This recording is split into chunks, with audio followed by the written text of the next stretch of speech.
우리 철야 때 함께 볼 말씀은 마태복음 26장 7절부터 11절의 말씀입니다. 마태복음 26장 7절부터 11절의 말씀.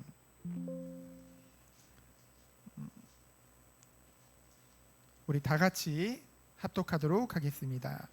한 여자가 매우 귀한 향유 한 옥합을 가지고 나와서 식사하시는 예수의 머리에 부으니 제자들이 보고 분개하여 이르되 무슨 의도로 이것을 허비하느냐, 이것을 비싼 값에 팔아 가난한 자들에게 줄 수 있었겠고다 하거늘 예수께서 아시고 그들에게 이르시되 너희가 어찌하여 이 여자를 괴롭게 하느냐, 그가 내게 좋은 일을 하였느니라.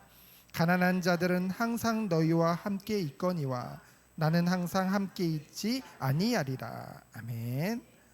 오늘 우리가 함께 볼 말씀의 제목은 주님이 기뻐하시는 헌신입니다.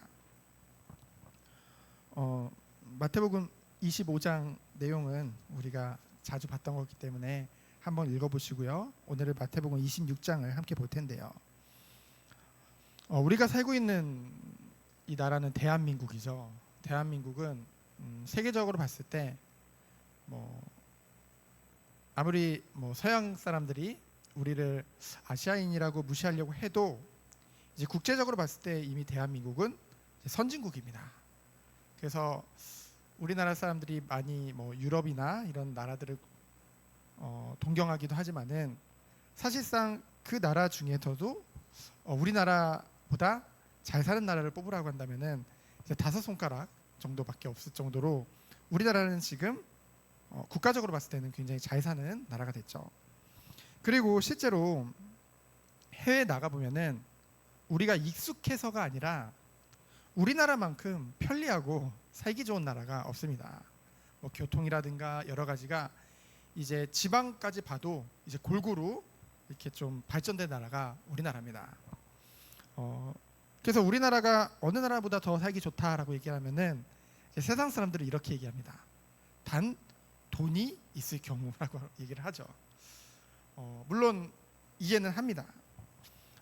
근데 저는 한 번도 이제 돈이 많아 본 적은 없습니다. 세상 기준으로 봤을 때 돈이 많아 본 적도 없지만은 저는 만족한 삶을 살고 있습니다. 제 집도 아니고 제 이름으로 된 것은 아무것도 없지만은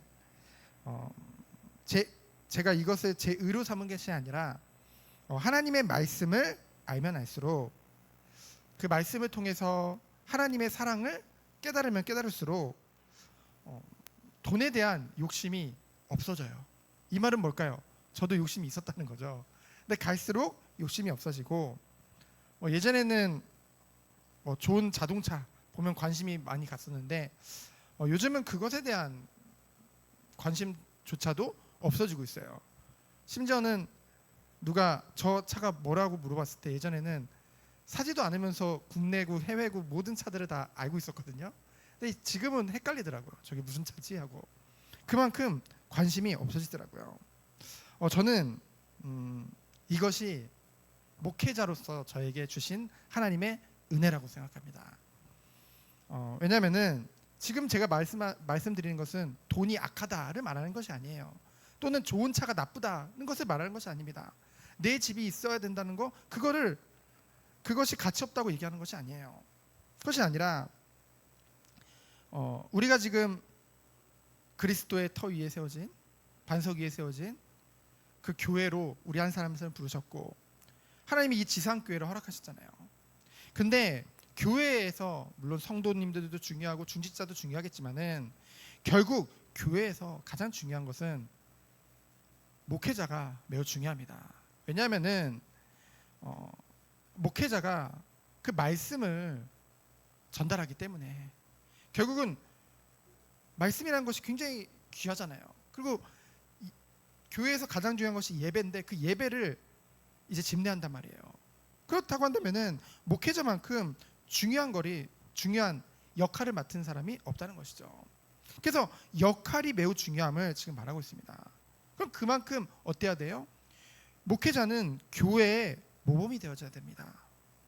불신자들이요 봤을 때 불신자들이 목회자를 만날 일은 별로 없잖아요. 그런데 보통 성도들을 만난단 말이죠.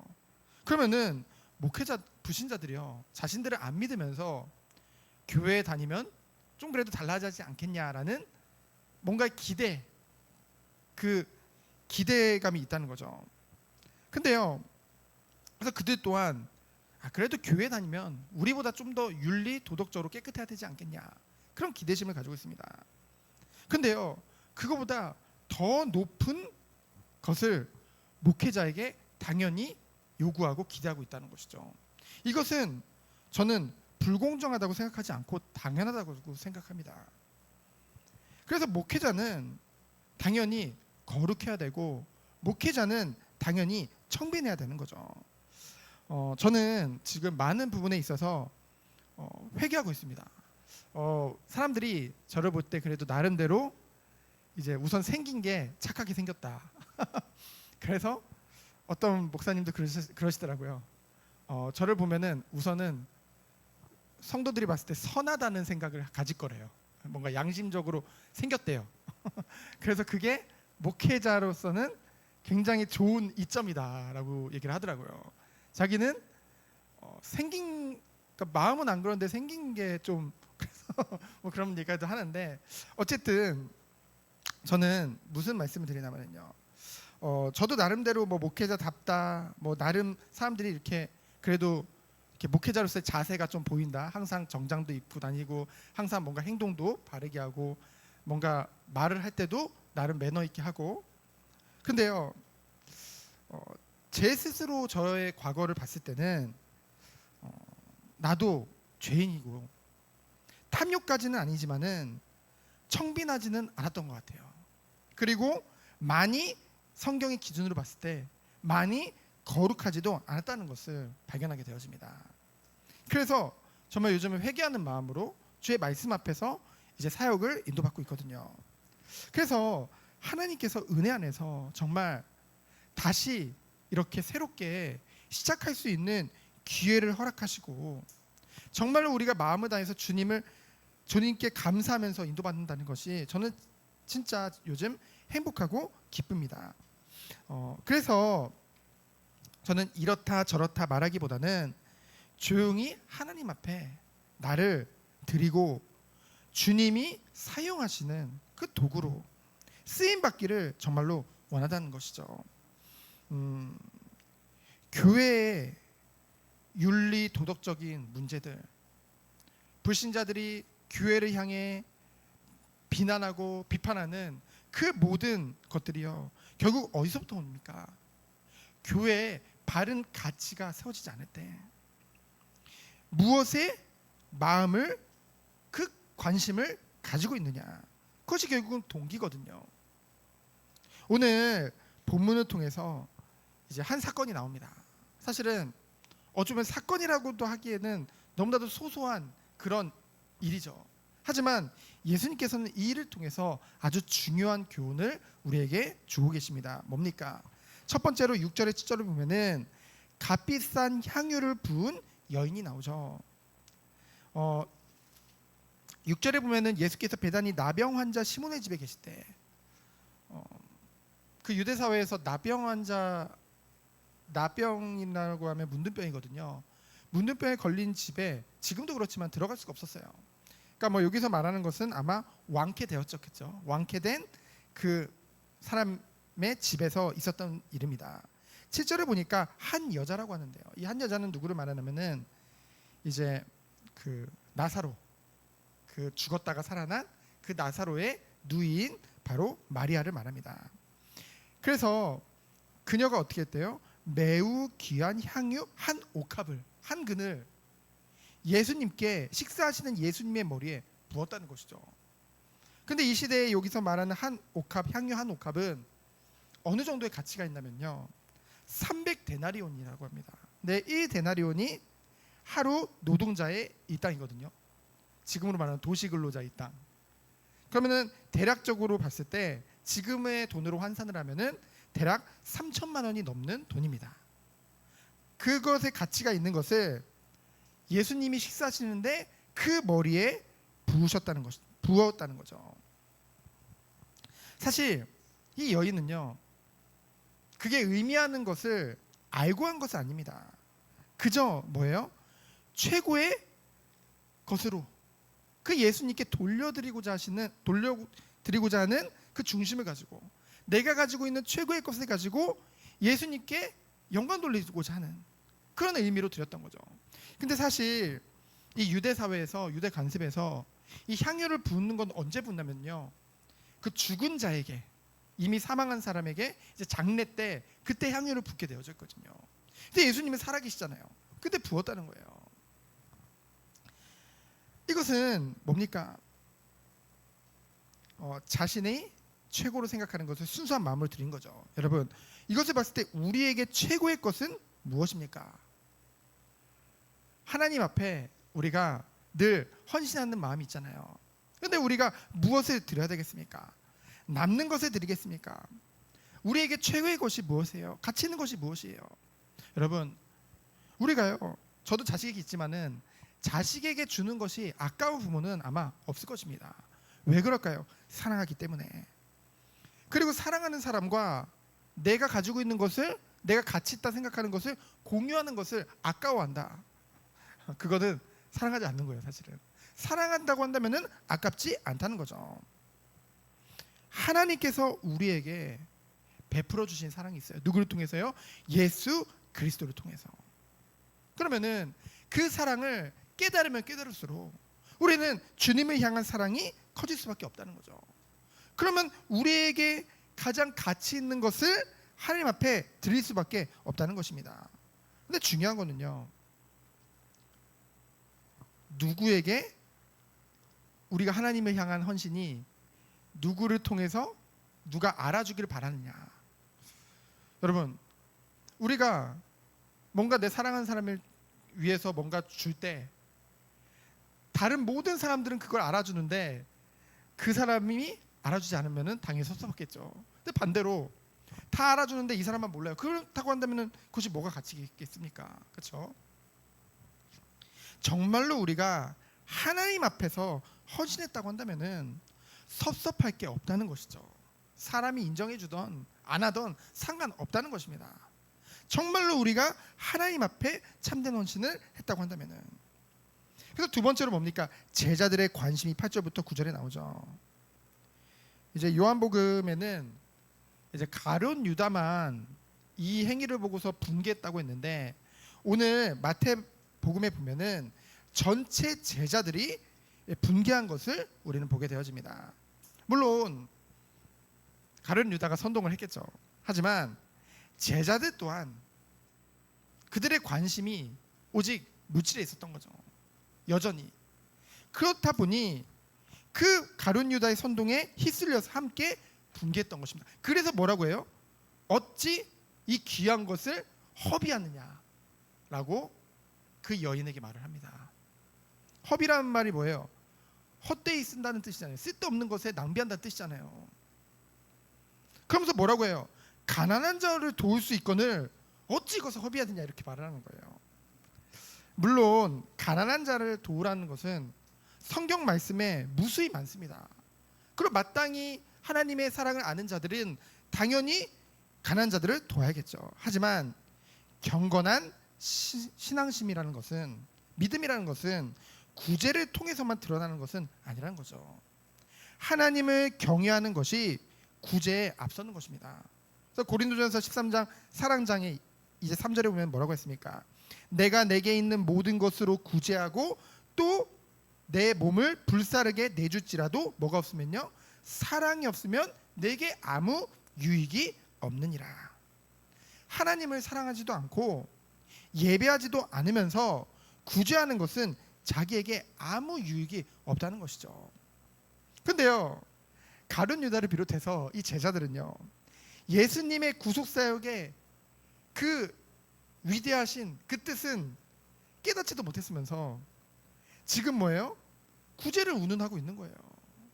그 사랑조차도 깨닫지 못했으면서. 그래서 요한복음 12장 6절에 보면은 유다가 돈 관리를 하고 있기 때문에 그 돈을 훔치려는 그런 의도로 이런 일을 벌였다고 나와 있죠. 결국 이를 보아서 무엇을 알 수 있습니까? 가룟 유다뿐만이 아니라 제자들 또한 영적인 그런 무지함, 그거보다 더 중요한 건 뭐예요? 물욕에 사로잡혀서 가룟 유다의 선동에 휩쓸렸다는 거죠. 결국은 뭐예요? 관심이 거기 있었다는 것입니다. 그러니 뭐예요? 이러한 것을 봤을 때 정말 좋은 일임에도 불구하고 본인은 시험에 들었던 거죠. 그런 이것에 대한 예수님의 가르침이 바로 10절로 13절에 나옵니다. 저는 예수님이 제자들에게 이런 가르침을 주실 때 어떤 생각이 드냐면요, 예수님이 정말로 제자들을 사랑하시는구나. 우리가 지금 출애굽기부터 쭉 이스라엘 백성에 대해서 보지만은 그 하나님의 백성들을 얼마나 사랑하시기에 오래 참으시고 기다려주시고 늘 사랑으로 보살피는 것을 우리는 보게 되잖아요. 근데 반대로요, 우리가 지난 시간에도 봤지만은 예수님이 메시아임을 알면서도 그 구약에 말씀하신 그 예언하신 예수님임을 본인들의 누구보다 잘 알잖아요. 그 유대 종교 지도자들이. 근데 뭐예요?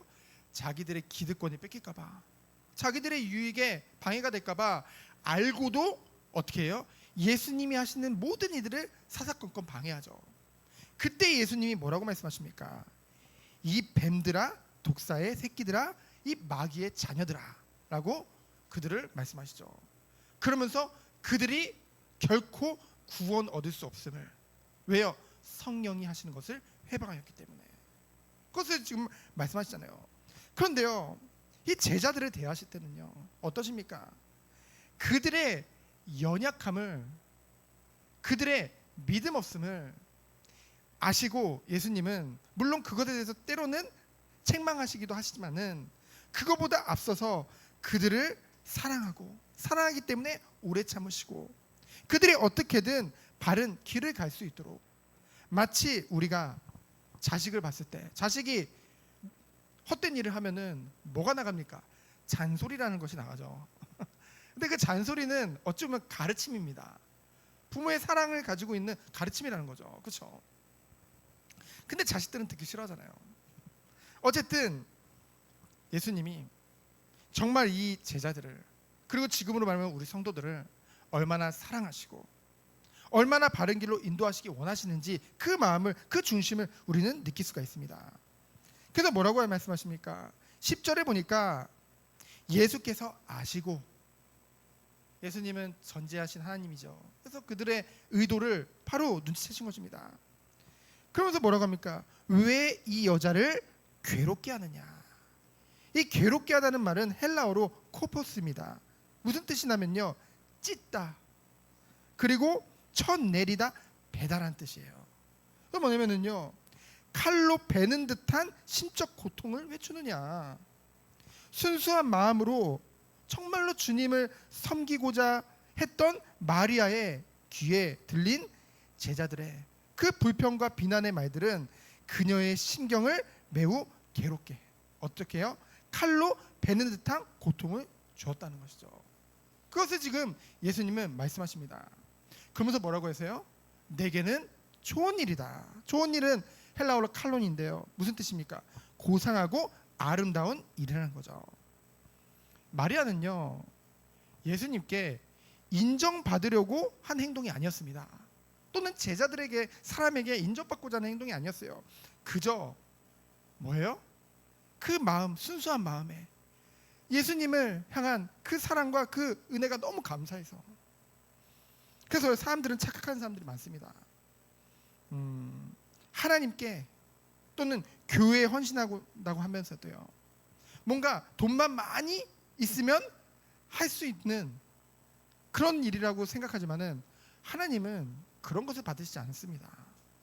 그냥 세상의 자선활동, 자선활동을 비하하는 건 아니고요, 그 자선활동과는 다릅니다. 하나님은 뭡니까? 그 마음과 그 중심을 받으시는 하나님이거든요. 우리의 관심과 우리의 중심이 어디에 있느냐, 그것을 보시는 하나님인 줄 믿습니다. 그래서 예수님은요, 자신의 구속사역을 예비하는 그 차원 높은 행동으로 그것을 여기셨어요. 모르고 한 거잖아요, 마리아는. 근데 하나님은 그 마음을 받으신 것입니다. 그래서 11절에 보면은 뭐라고 말씀하십니까? 가난한 자들은 항상 너희와 함께 있거니와. 이거는 신명기 15장 11절을 말씀을 이제 반영하신 것이죠. 가난한 자들은 항상 우리 곁에 있게 하시겠다는 것은 뭐예요?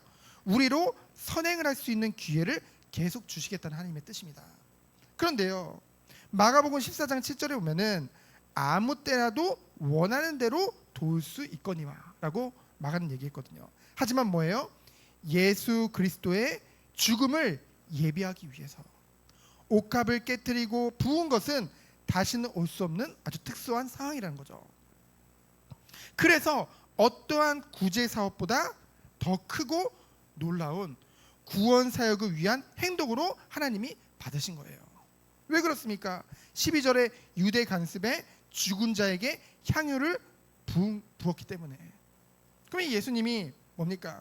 아까도 말했지만 그녀가 알고 행동한 건 아니지만은 그냥 무의식적으로 행동했지만은 그것이 하나님의 그 구원 사역에 있어서 가장 중요한 것이 예수님의 대속하심 죽으심이잖아요.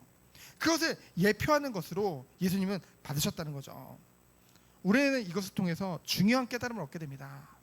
우리가 전도와 선교를 한다, 뭐 세계복음화를 한다, 뭔가 다 보고 우리가 뭔가 막 그림을 그리고 우리가 뭔가 계획하고 그리고 우리가 뭔가 방법과 전략을 가지고 하는 것이 아니라는 거죠. 그저 뭡니까? 성경 말씀을 즐거워하며 주님을 사랑하며 그 은혜 안에서 기쁨으로 우리의 마음을 순수하게 하나님 앞에 드릴 때 헌신하는 그 중심이 모아져서 정말 하나님께 영광이 되어지고 주의 뜻을 이루어 나가는 것입니다. 우리는 그것을 이 장면을 통해서 깨닫게 되어지죠. 정말 예수님이 주님이 원하시는 것이 무엇입니까? 뭔가 우리의 똑똑함, 우리의 전략 아니요. 언제 성령께서 역사하시는 거예요? 우리가 온전히 하나님 앞에 설 때, 하나님을 경외하는 마음을 가지고 주님을 사랑하는 마음을 가지고 주님 앞에 기쁨으로 영광 돌리기 원할 때 성령께서 모든 일을 해나가실 줄 믿습니다. 그래서 13절에 보니까 뭐예요? 이 복음이 전파되는 곳마다, 복음, 이 그리스도의 복음의 핵심이 무엇입니까? 바로 죄인된 우리를 위해 죄 없으신 예수님께서 그 모든 죄를 짊어지시고 우리를 위해 십자가에서 대신 죽으심이죠.